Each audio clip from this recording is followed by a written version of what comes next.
There are two definitions of faith. The first one being a complete trust or confidence in someone or something. The second comes from a theological perspective, a strong belief in God or in the doctrines of a religion, based on spiritual apprehension rather than proof. I like what the description of the flock's canvas talisman says.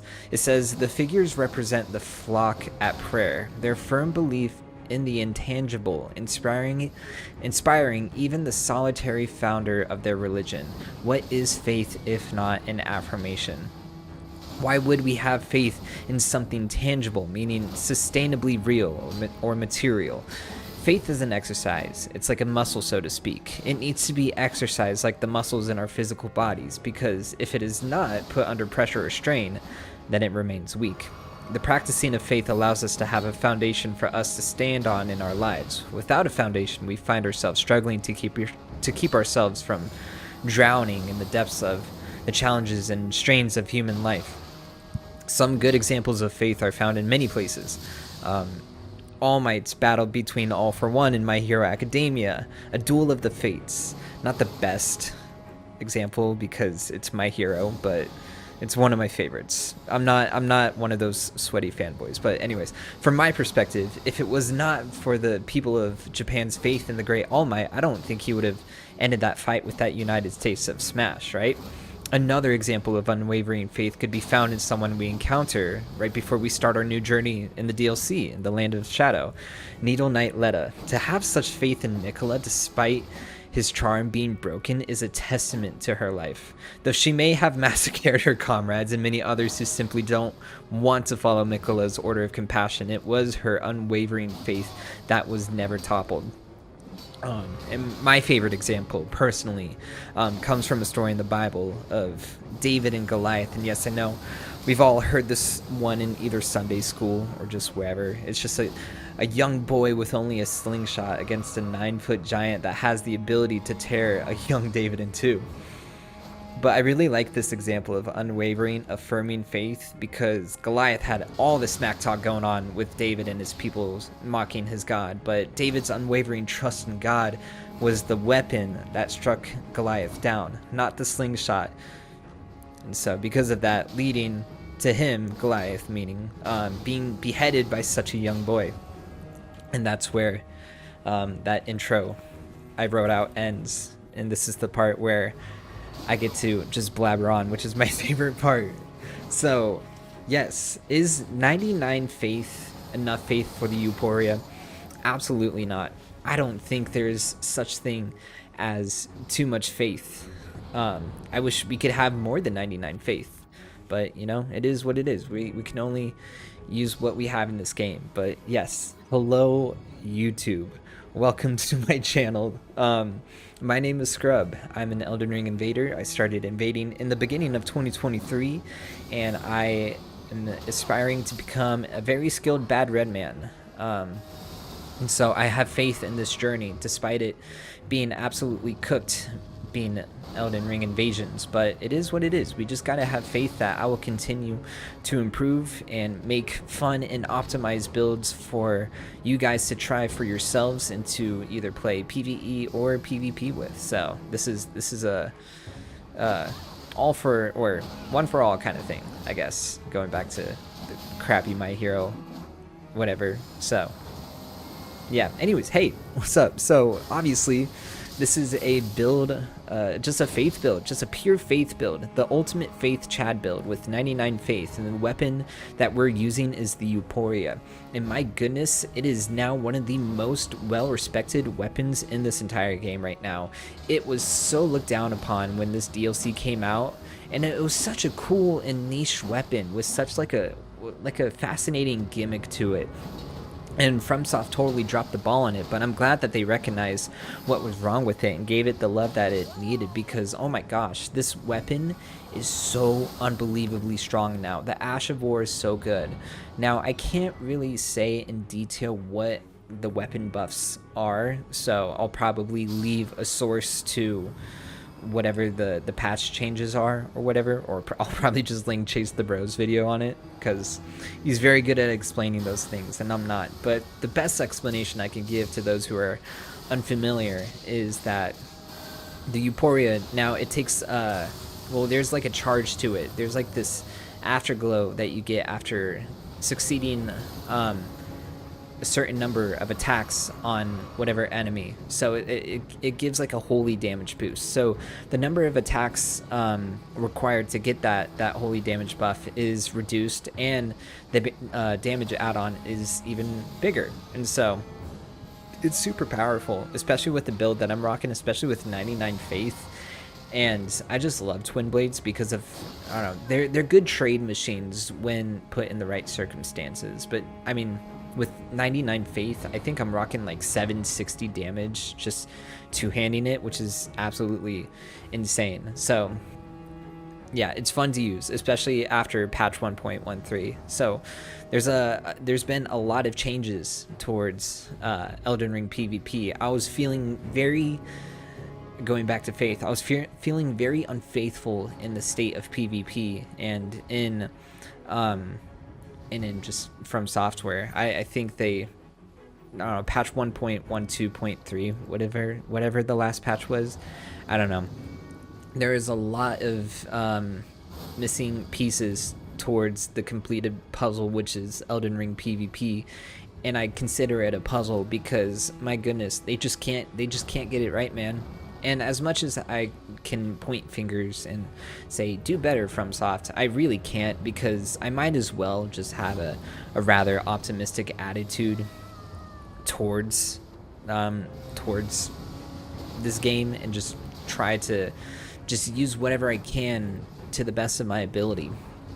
But there's been a lot of balance changes, which I am great for. Unfortunately, there's still some things missing, but there's still a lot of things fixed. Like Blind Spot has been nerfed, Swift Slash is nerfed. Unfortunately, there's still plenty of people going around spamming those 2 Ashes of War. Man, all of a sudden I just can't think of what else has been changed with the new patch. There's definitely been some poise changes when it comes to like power stancing weapons. Some incantations and spells have been fixed and are more powerful. So there's quite a lot of things happening. There's quite a lot of fixes, but I definitely do think there just needs to be more balancing and just the whole coalescence of, you know, PvP, I suppose. So, or one thing that needs to be fixed is the Great Sword of Damnation. Oh my goodness.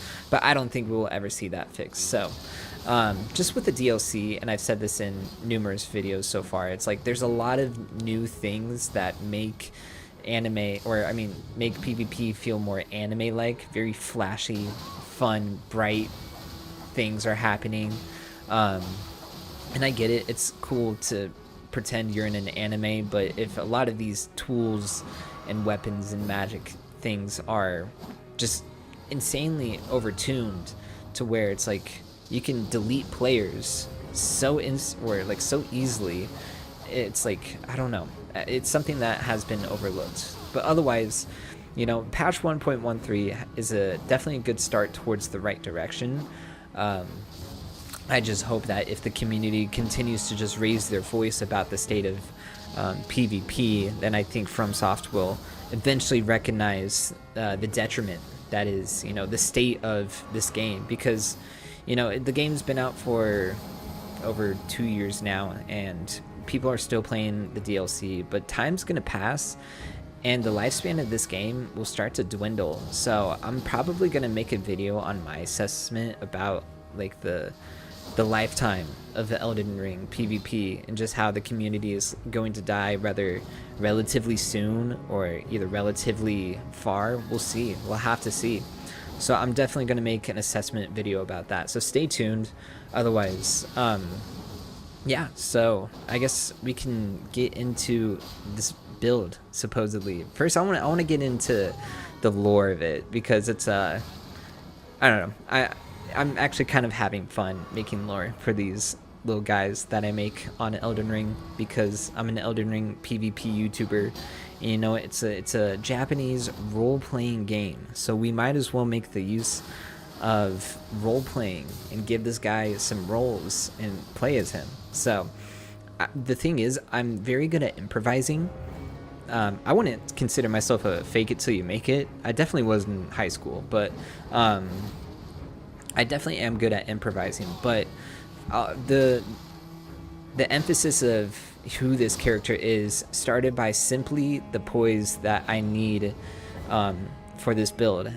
I would have worn the Haligtree Knight helm, but that would have given me 88 poise, and so I had to wear the Godric Knight helm to make this look somewhat good, but still have 89 poise.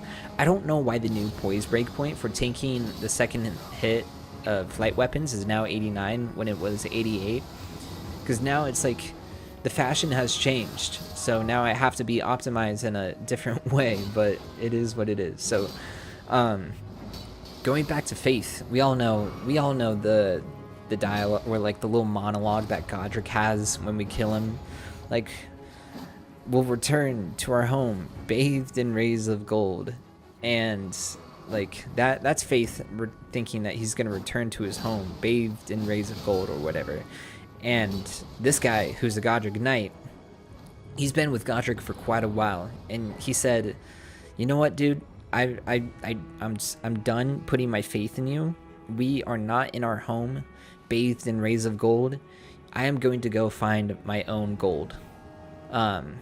So he turned away from being a Godric Knight, and now, you know, he's searching for his own gold, and he has definitely found his own gold traversing the lands between and the lands of shadow. Not only gold, but, you know, he's found a fire for it as well, so to speak, which is why, you know, with 99 faith, you obviously got to use Black Flame Tornado. And so he's stumbled into such things that allow him to have numerous amounts of faith and give him the gold that he has been so desperately searching for. So not only can he use things like the Euporia, he can also use the Light of Mikla, which has a lot of faith requirement. I love this incantation because it's just a holy orbital nuke, strike, whatever. It's literally faith from above. And the cool thing about it too is, like, you can cast it, and if someone like knocks you down right after you cast it, that nuke is still gonna rain down on your opponent. So it's like you can get stunned out of it, but it will still follow up, which is quite crazy. I think that needs to be changed, but at the same time, I mean, I'm kind of rocking with it. So yeah, that's pretty much the entire lore that I have for this guy. His name is just Blessed Scrub. So yeah, interesting. But anyways, we'll talk more about the build. So yes, the main weapon of focus is the Euporia. So with 99 faith, I have a lot of damage put towards it. It's like 762 or whatever. Also, look at this moment right here. It was just I was not expecting a team of gankers just to be camouflaged as little flowers in a flower bed. And so there's plenty of, I mean, I talked in the last video about level 200 being a little bit more organic in the invasion experience, but there's definitely a lot of ganks like this still. So yeah, these guys are, no, I don't take kindly their bows. They're not kind, but it is what it is. So I have like 760 something base damage just with 99 faith and like 20 strength and 20 dexterity. I forgot the rest of the stats of this build, so you'll see it at the end of the video, but the chest piece that I'm wearing is Leda's armor, and so what that does, it gives you an attack boost to dashing attacks and then like crouch and jump attacks, I think. I forgot. So the thing about Twin Blades is that you can't really do neutral R1s or R2s because it's kind of hard to. They're easy to predict, you can parry those, but where Twin Blades shine is their chase down potentials. So I love the running R2, especially with Twin Blades like the Black Steel Twin Blade and the Godskin Peeler, because that's a really fast multi-attack hit, whatever, multi-hit attack. Yes, there we go. So it's really strong, and especially with that holy buff that you get from successive attacks as well, it's just a powerhouse. And then I have a bunch of other just faith or like holy infused weapons, along with some just natural or faith scaling weapons as well, but I really wanted to give the Euporia some light, pun intended. But It's so fun. And then I have some incantations as well. I'm not gonna, this isn't a caster build, but I definitely have the Light of Mikla. I have 99 faith, so why not use an orbital strike on those who don't have faith, you know? Like, do these guys have enough faith? So we might as well give them some. So I have that, and then I have Wrath of Gold. If I can't really use the L2 on the Euporia, I might as well use Wrath of Gold. And then I have the Knight's Lightning Spear or whatever. And then what are my other incantations? I think I have like Giant's Flame Take Thee if I need to just give people a nice big old kaboom. And then obviously I have incantations like Heal from Afar. I have Black Flames Protection. I have Blessings Boon. So I got a bunch of good defensive incantations as well. Look at that. Look at that Vortex, man. Look at that Euporia Vortex. One thing I did not know before recording this commentary was that the Shard of Alexander does not boost the Ash of War to the Euporia Vortex, which sucks, but I mean, it was a waste of a talisman slot, but it is what it is.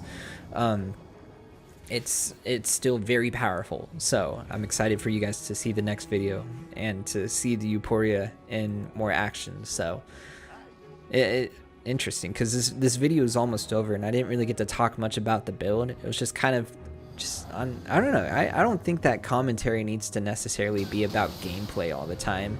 Shit could be related to it, but look at that L2, man. Oh my goodness. Goodbye. Goodbye. You now have some faith in your life. Now go spread it to some other people.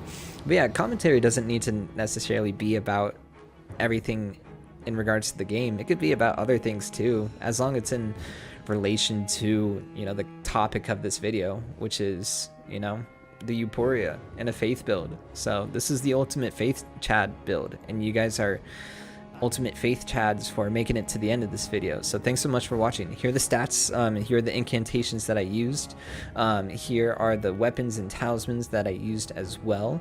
This was super fun to play with, and I'll definitely be revisiting this build, probably not for content, but just for fun, because, you know, is there enough faith? Absolutely not. You can never have enough faith. So I encourage you, go and figure out what do you have faith in your lives. What do you have faith in? And so, yes, take your discernment and figure out what you need to put your faith in. So, thanks so much for watching. Like and subscribe. My name is Scrub, and I will see you guys in the next video. Until then, be good, do good, and good will be given back to you. Okay, I love you. Bye.